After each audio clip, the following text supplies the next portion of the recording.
Alors bonjour à tous. Donc aujourd'hui je vous fais une petite introduction au monde du trading. Tous ceux qui étaient là à la présentation de mon projet que j'avais fait avec Colin et Grégoire, donc Infidalis, qu'on avait repris évidemment de celui de Loïc, qui porte sur le trading, et vous aviez entendu ma définition un peu que j'ai donnée en 1 minute en mode le trading c'est ça. Et aujourd'hui j'ai envie, non pas que vous expliquer un peu tout parce que ce serait trop long, mais juste de vous donner envie, de vous montrer que c'est un monde super intéressant, qu'il y a plein de trucs dedans et plein de cas aussi liés à la tech évidemment. Donc j'ai précisé en particulier dans les cryptos parce que les crypto-monnaies c'est plus ma spécialité, et au 21e siècle parce que ça a bien évolué entre les siècles. Du coup, le trading, qu'est-ce que c'est? Donc on reprend la définition, c'est la recherche de profit, c'est acheter et vendre des titres financiers et faire du profit dessus. Donc un titre financier ça peut être une action, ça peut être une ressource, donc de l'or, du diamant, n'importe quoi, ou même des monnaies normales ou des crypto-monnaies. Par exemple, vous achetez, même de l'euro qui n'est pas quelque chose de très volatile, vous avez 100$, vous dites je vais acheter de l'euro, je pense que le prix il va monter.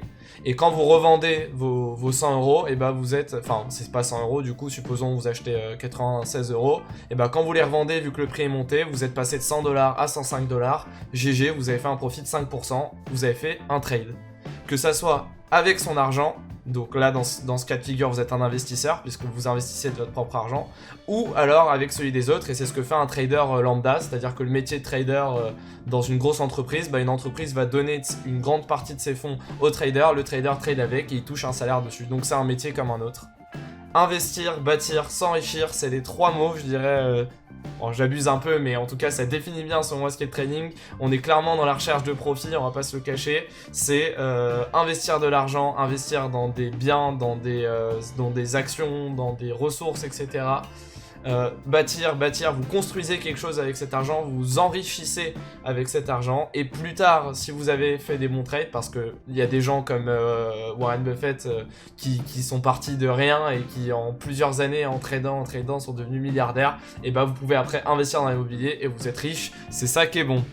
Mais comment ça marche du coup le trading? On fait très simple, il y a deux catégories. En gros, on peut séparer le trading entre l'analyse technique et l'analyse fondamentale. Donc, l'analyse technique, c'est tout ce qui est un peu mathématique, c'est les données, c'est tout ce qui touche à ça. Donc c'est typiquement être capable de comprendre les données, donc ça va relire les données, donc telle action, par exemple je prends l'action d'Apple, le cours d'Apple est à combien tel jour, en telle semaine, combien ça vaut, etc., à quel prix ça a ouvert le matin, à quel prix ça a fermé le soir. Comprendre les indicateurs boursiers, c'est ce qu'on utilise dans Infinalis, les indicateurs boursiers, c'est par exemple... une valeur, donc un chiffre ou un nombre qui va décrire les 10 derniers jours, le mouvement par exemple sur les 10 derniers jours, donc si c'est un mouvement large ou pas, le prix sera plus ou moins élevé, et grâce à ces indicateurs boursiers on est capable d'établir des bases, et donc vous fusionnez les deux, vous mixez les deux, et vous êtes capable d'interpréter une courbe, c'est-à-dire que vous lisez les données, vous comprenez ce qui se passe d'un point de vue mathématique, d'un point de vue pattern, etc., et donc vous pouvez tirer une conclusion. La deuxième partie c'est l'analyse fondamentale, savoir s'informer. Donc savoir s'informer, c'est par exemple être capable, l'analyse fondamentale c'est être capable de dire il y a eu le coronavirus, l'État a injecté de l'argent, je prends un exemple un coup con, a injecté de l'argent dans les banques, donc vous êtes en mesure de dire que ça va entraîner une crise économique plus profonde. Qu'est-ce qui se passe en cas de crise? Les gens vont dans la valeur refuge, les valeurs refuge ça va être par exemple l'or, et donc vous dites là actuellement je comprends pourquoi le prix de l'or augmente, et je pense que dans 2 ou 3 mois le prix de l'or va continuer d'augmenter. Concrètement c'est ça, c'est comprendre l'économie et les finances, et vous fusionnez encore une fois les deux, donc l'information, s'informer et tout, comprendre les news, etc. Et vous êtes capable d'anticiper les prochains mouvements. Donc le trader, il doit être bon et en analyse technique et en analyse fondamentale pour être capable de prédire le cours de la bourse, etc. Concrètement, ça donne quoi si vous, demain, voulez vous mettre au trading? Il y a pas mal d'options.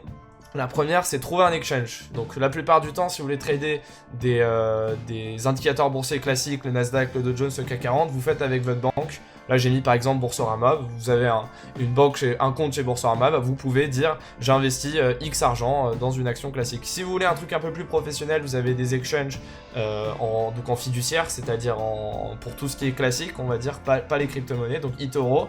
Et évidemment, mon favori, donc celui que j'utilise pour trader les crypto-monnaies, que je vous présenterai rapidement après, c'est Binance. Donc là, c'est si vous voulez trader, c'est spécialisé dans les crypto-monnaies. Vous avez votre exchange, qu'est-ce qu'il vous faut maintenant? Il vous faut des fonds, il vous faut de l'argent. Trouver des fonds. Donc trouver des fonds, c'est par exemple, vous avez, je sais pas, 10 000 euros d'économie, vous vous dites, ok, bah je vais foutre 500 euros, je vais essayer de trader avec et de générer du profit. Emprunter les fonds, c'est si vous êtes un entrepreneur, ou un trader par exemple, et ben il est dans une entreprise, il va emprunter les fonds à l'entreprise pour trader avec, ou partir de zéro. Partir de zéro, c'est très spécifique, mais dans les crypto-monnaies, avec ce qu'on appelle les airdrops, vous pouvez recevoir des petits coins par-ci par-là, des 15 euros par-ci par-là, et moi j'ai l'histoire de potes qui à la base avaient rien du tout et qui ont gagné des milliers d'euros comme ça. Et troisième partie, agir. Donc là, tout est dit dans la slide, faire les bons moves, mettre en place sa stratégie, être rigoureux, c'est-à-dire vraiment être carré dans tout ce qui se passe. Et ne pas faire le con, dans le sens où il faut, ce qu'on investit, on est capable de le perdre, etc. C'est vraiment que des trucs appliqués et soignés comme ça, on va dire. Donc, démo, version très rapide parce qu'on est en format ROM, je le rappelle. Voilà, on va juste ici, je vous montre juste mes deux outils avec lesquels je trade des crypto-monnaies rapidement.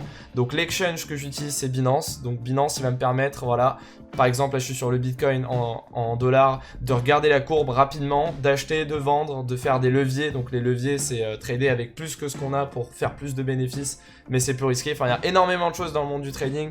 Binance, il permet aussi de faire du, comment ça s'appelle, du staking. Donc, c'est-à-dire que c'est un peu des intérêts sur les crypto-monnaies. Vous laissez de l'argent dedans et on vous paye. Et si j'ai envie d'analyser plus précisément une courbe, donc pour les analyses techniques, ce que je vous expliquais juste avant, je vais sur TradingView. Donc là, on reprend mon exemple du Bitcoin. Si on va sur Full Feature Chart, on a l'affichage de la courbe du Bitcoin. Et là, vous voyez un peu un bordel que je vais pas avoir le temps de décrypter, qui est mon analyse technique sur le Bitcoin. Donc vous voyez qu'il y a beaucoup de traits qui sont tracés. Il y a les Bollinger Bands, donc c'est un indicateur boursier. Et encore là, j'ai pas tout mis, c'est plutôt soft. J'aurai le temps, pourquoi pas, dans un plus grand format de décrire tout ça. Là, je vais pas le faire, c'est juste pour vous montrer qu'il y a énormément de choses à faire. Vous apprenez rapidement, concrètement, et vous êtes très vite capable de faire pareil et de tirer des conclusions et trader. Les use cases dans la tech pour faire rapidement, donc il y a l'assistant de trading, c'est un peu ce qu'on a fait avec Infailli, ce qu'on est en train de faire, donc c'est juste, vous faites un bot, une IA qui prédit des trucs et vous basez sur cette IA pour faire plus ou moins vos moves. En gros, c'est un support. Il y a le trading bot, donc là c'est une finaliste, mais genre la 2.0, la version super stylée, donc c'est-à-dire vous avez un bot qui va lui-même trader, et la version ultime, j'ai mis une finaliste next gen pour la joke, c'est connecté avec une API, donc là c'est, par exemple, vous connectez votre bot à l'API Binance, et vous avez littéralement un programme qui génère de l'argent en tradant tout seul, en autonomie. C'est très stylé. Et enfin, évidemment, il y a plein d'outils à faire avec la tech, les exchanges, les viewers de stock, donc comme par exemple TradingView, les analyzers. Les exchanges, c'est par exemple Binance. Binance, ça a été créé en 2017, donc vers à peu près septembre. D'ailleurs, je suis là depuis quasiment le début sur Binance, et je peux vous dire que la plateforme, elle a énormément évolué, et le gars qui a créé, la team qui ont créé Binance, maintenant, ils ont gagné énormément d'argent grâce à ça. Enfin, c'est vraiment super intéressant. Après, évidemment, c'est toujours difficile technologiquement, mais il y a vraiment plein d'applications à la tech, et si on va dans les crypto-monnaies, on peut lier avec la blockchain, etc. Il y a vraiment plein de cas appliqués au trading d'un point de vue informatique. Moi j'ai une question, à part le gain financier, est-ce que du coup tu tires un autre plaisir de genre tout ce milieu, tout ce monde Ouais, en vrai, ouais. Moi personnellement, ça fait 3 ans, depuis 2017, enfin le Bitcoin ça m'a toujours intéressé, mais depuis fin 2017, donc la bulle, je me suis mis à trader. Et en vrai, je trouve ça super intéressant parce que du coup, moi je m'intéresse, à la base, tu sais, c'était juste du trading, donc juste du profit. Mais maintenant, je suis beaucoup plus intéressé par, il y a telle crypto-monnaie, et je me dis, est-ce que dans 2 ans ça va monter? Et après, je me suis intéressé aux bourses plus traditionnelles, genre le Nasdaq, le Dow Jones. Et moi, si tu veux, j'ai un pote avec qui on fait ça depuis 3 ans, et maintenant, à chaque fois qu'il y a une crise financière, genre le Covid et tout, on est là à traduire ce qui se passe et à comprendre un peu. Donc franchement, je trouve ça intéressant, et ça te donne plein de connaissances pour comprendre le monde économique et des finances, quoi. Ouais, c'est comprendre du coup un système qui régit du coup l'économie mondiale. Exact, voilà, le système capitaliste, c'est ça. Bon. Maintenant, à plus court terme, c'est juste toi qui fais des trades et qui te fait de l'argent si t'es fort, quoi. Mais évidemment, toujours être rigoureux, comme je l'ai dit dans les slides. Il faut pas s'endetter comme un fou, quoi.